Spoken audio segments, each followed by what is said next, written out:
What are the 4 mistakes people make with money? In my 2 previous videos, I dealt with mistake number 1 and number 2. Today, I want to talk about the 3rd mistake people make with money, and that is they spend more than they take in.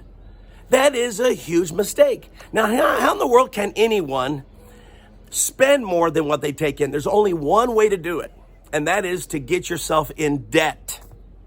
And debt is a serious problem because once you become a debtor, you are in serious trouble. Listen to what the Bible says in Proverbs 22, verse 7. The rich rule over the poor, and the borrower is servant to the lender. When you become a borrower, you become a slave, a financial slave, because now you can't do what you want to do because now you owe so much. In the Bible, there's several stories about people who got themselves in debt, and they were good people, like a prophet who got his family into debt. Friend, good people can make terrible mistakes. And some of you're making a terrible mistake by getting yourself in debt.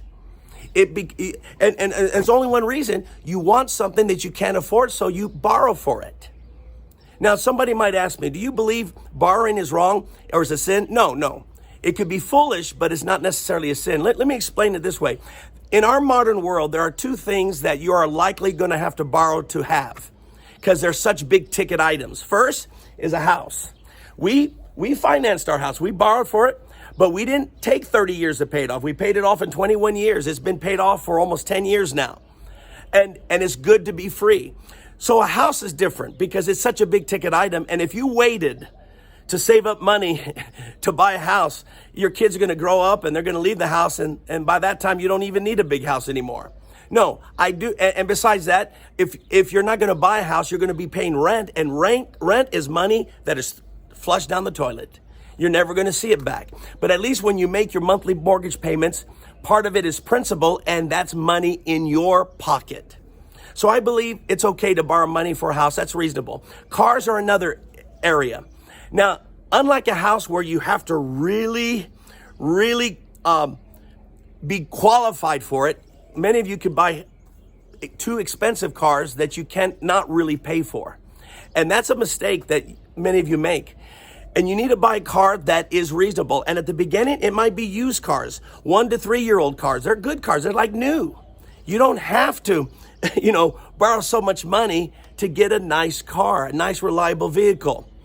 But in that, you have to be wise. I think outside of a house, outside of a car, in our modern world, I don't see the need to borrow for anything.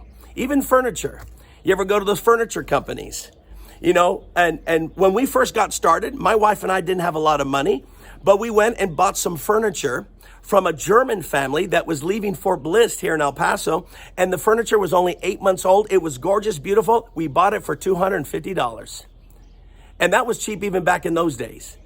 And we ended up selling it for the same price that we paid for it. About 10 years later, we sold it. And what I'm saying is you can have nice stuff if you just look around, shop around, and be willing to buy things that are used. But even in new furniture, you notice something. We have now, because God's blessed us, we buy new furniture.